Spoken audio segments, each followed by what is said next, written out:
Okay, this is one that we've had quite a few requests for. This is the PIXIE HEX. And what it is just a kind of oversized hex nymph that's got one articulation in it. And it might look like it's a lot of work, but it's really not bad.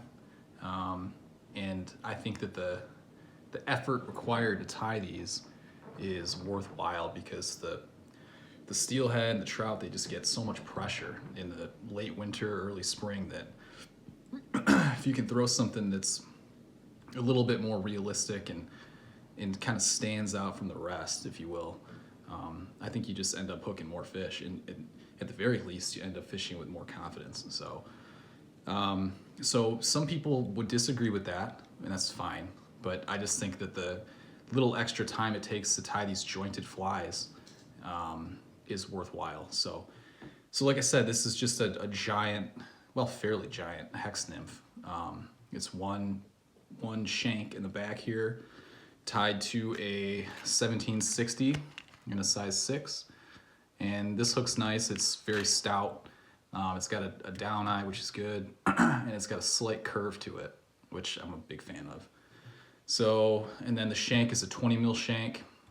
Tail fibers are just pheasant tail.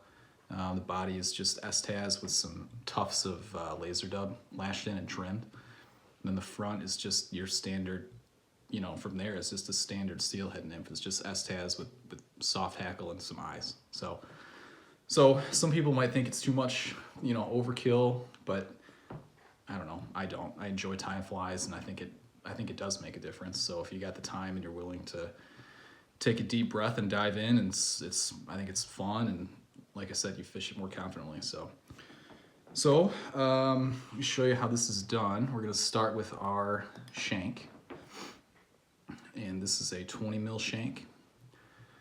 So this is gonna be obviously the back half of the fly. So just go ahead and do a thread base. You can start, if you look at these shanks, there's sometimes a little gap where they make that loop eye.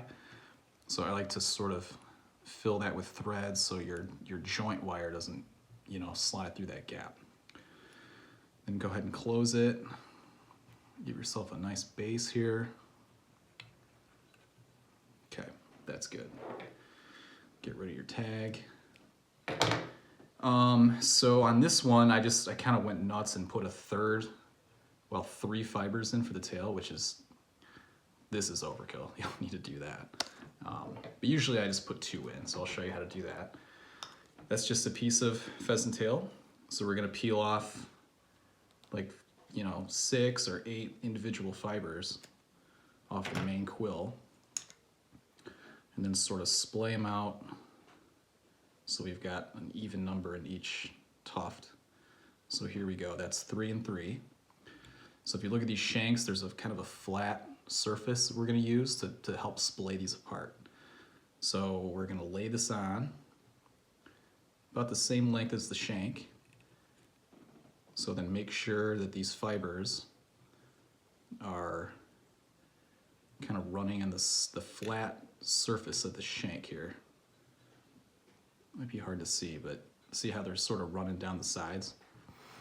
That will help to splay these things. And one other thing you can do is kind of elevate them and get your thread underneath those fibers to help prop them out. And do the same thing to both. Kind of like you're doing like a set of wings on a dry fly, like in Adams. Same idea here. So you don't have to go crazy with this, but as long as there's a little bit of spread, it's good spread. So we can cover all this. If you want to run it to the loop, you know, whatever. It's all gonna get covered in S-TAS anyway, so it doesn't really matter. Okay, so go back to the base.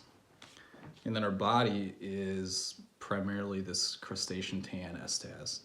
I'm a big fan of this stuff. I like the color. I like the way it looks in the light. You know, it's flashy, but not, you know, too flashy. So it's enough to just kind of catch their eye. So we're gonna start and put this down at the very bottom, right at the base. So before I go any further, I'll show you kind of what we're trying to achieve here. This is our shank. We've got our feathers in. we're basically going to wrap this chenille forward, and every few wraps, we're gonna put in a set of gills, and that's done with laser dub. So I might fast forward this portion because it does take a little while and I wanna save time, but it's just S-Taz, dubbing, another couple wraps S-Taz, dubbing, again, then your last tuft of dubbing at the very front. So here we go.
Okay, so as you can see, I've got my 3 sets of gills in here. This is the Junior Bruiser blend from Flyfish Food in the hollow gray. Originally I tied this with the, I think it's called the Alpha Wolf. It's like a little bit darker than this with a little less flash. That stuff has been, I think, back ordered for a long time and I'm out at home, so any gray dubbing, laser dub is fine. Otherwise, this Junior Bruiser blend is pretty sweet. If you don't have either of those, another thing that I've used before is like Adam's Superfine dry dubbing. But anything in this kind of dark gray charcoal color seems to work really good. So we got 3 sets in there. So I'm going to go ahead and whip finish this. I always whip finish twice. So there's 1, here's 2. Okay, that's in. So what we're gonna do now is just cut these, sort of form a little taper. All it takes is 2 cuts, and you wanna sort of angle it down towards the base of that shank. So I'll show you here real quick. Careful not to cut your tail. So that's kind of what you're going for there. And then do the same to the back, or bottom rather, or side. So there you go. Kind of end up with 3 sets of gills overlapping. Looks really, really good.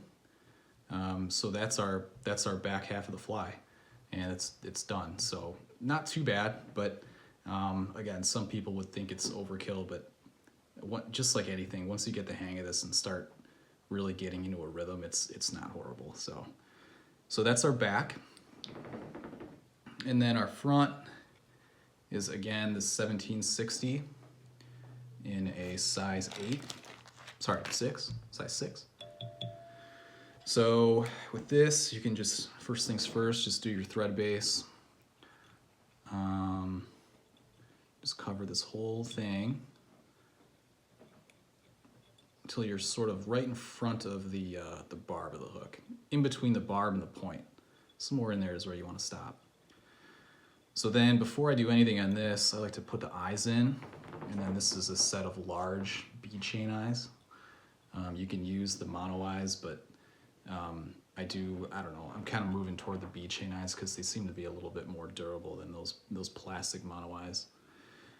So get those going on the top, figure 8. And then on this fly, you want these on the bottom, so you can just pivot them around the hook shank so they're sitting underneath the hook. A couple more wraps. All right. So to tie this back half onto the front, we're just going to use some wire. You can use monofilament if you want. You can use braid, whatever you got. It doesn't really matter so much on these nymphs because there's no hook back there. So it's not like you're never, it's not load bearing, so you don't have to really worry about doubling this wire up or using something super stiff and strong. All it's doing is just allowing this shank to exist back there. So you don't have to, double it over or glue it or whatever. It's just a little hinge back here. So I'm using Beadalon because it's all I've got currently. But like I said, you can use, Maxima Ultra Green is actually pretty good. Most people have hundreds and hundreds of yards of that stuff just laying around. So that's a good thing to use for this. You could use braid. Braid's nice and soft, or wire. So that's kind of your loop. You just kind of double it over, make a loop, allowing this thing to sort of pivot freely. And some of you are probably thinking like a rabbit strip hex kind of does the same thing. It provides motion, it's easier to tie. Might be true, but I think that the fact that this shank can pivot freely in this wire ring, it's just, this action compared to a straight rabbit strip off the back is night and day. This has so much more movement than just a piece of rabbit strip. This is unbeatable. I mean, it literally wiggles on its own. So that's why we do this, and I think it does make a difference. So that's kind of how we get that thing going back there, just a little teardrop loop there. And obviously you don't want to make it too tight, otherwise it won't pivot, but just enough so it can swing freely back here is all you need. So once you're there, we can start on the front half, and we're going to start with back to our crustacean tan estaz. So you can tie your piece right at the front of that loop, and we're just going to do a couple little wraps here, like three good wraps here right at the base. That should do it. Okay. Oops. Okay. All right, so now we're going to add a little bit more of this dubbing as a final gill set. So all you need is just a little tuft of it, just a little wisp of it, and you just kind of lay it on top of the hook, catch it, and then sort of go behind it and just kind of figure eight it in there just like you did those bead chain eyes. So it's sitting perpendicular to the hook shank, just like that. Okay. Then, yeah, don't cut your estaz. You're gonna want this estaz piece intact the whole time. So do another wrap here. Just kind of using this long piece to just kind of work forward the whole time. There's no need to cut it. So this is kind of where we're at now. And then at this point, we're gonna put in our wing case, which is thin skin. And this is the Model Buster version. Kind of, they make it to look like a feather, like a turkey feather. So same thing with thin skin. You're always gonna wanna peel it off that paper backing. And then for this wing case, I like to have it overhanging a little bit. So put it right on top, and then leave yourself a little tag that sort of extends just past that juncture there where we tied the shank down. I don't know if you can see that real well, but this tag is basically covering the wire. So tie that in, and then you can take the front portion and then fold it back and then pin it down again. So now you're basically set up just like any other wing case, but that tag back there kind of makes the whole fly look a little more proportional, and it sort of covers up that gap. You don't have to do this, but I just think it looks good. So, all right, so now we're gonna move our thread basically to the halfway point between your wing case and your eyes. Then we're gonna bring this estaz through there, just do close touching wraps. all the way to that point. Should be like 5 or 6 wraps, I don't know. Right about there. And you can tie her down. And remember not to cut it, we're not quite done with it yet. First we have to tie in our legs. And so for the legs, I usually just use a big like hen feather. So like if you have like a soft hackle patch, anything up in this top third is good. Just as long as the legs are gonna be proportional to the body. So like this one from the very top looks good. So we'll choose this one, see how that works out. So what we're gonna do is kind of form a notch here. We're gonna tie it in by the tip.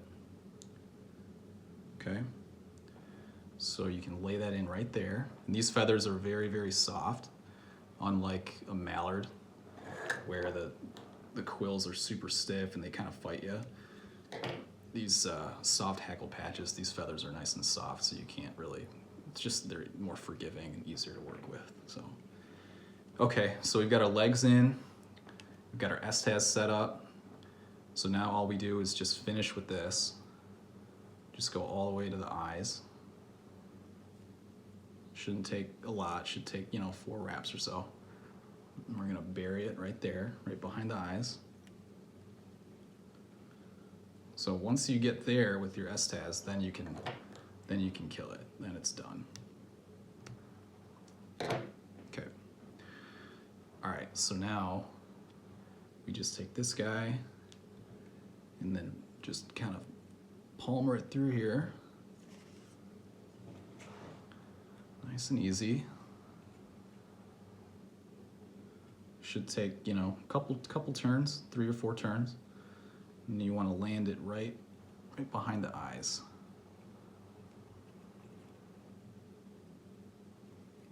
Okay. Once that's in, you can cut your stem. See, once you get to this point, you realize this fly is really not bad to tie. People just get all bent out of shape and they're like, oh, it doesn't matter. You don't need to put all that effort into these flies, but I just think you fish them more confidently when you do this, so that's why I do it. But all right, so now getting close here. Last thing to do is just to fill this head out, and you can use any tan dubbing. I just happen to have this tan laser dub on hand. This will work fine. You can use like a cream hairline dubbing if you want, but anything that sort of just matches the color of this thing, like gold or even like a natural hare's ear would probably work fine. Or if you're using tan thread, you can just wrap your thread through there many times and fill that head out too. But I like the dubbing. It's just kind of faster and ends up looking better. So just weave this dubbing back and forth in between these eyes. It doesn't take much. So that should be good there. I've got a little extra. I'll try to get out of there. Okay. Not bad, not bad. All right, so we're gonna take this wing case, pull it all the way to the front. Nice and flat, nice and tight. Everything's straight. The eyes are actually a little crooked. All right, so we're gonna pull this forward. Okay, and catch it with our thread.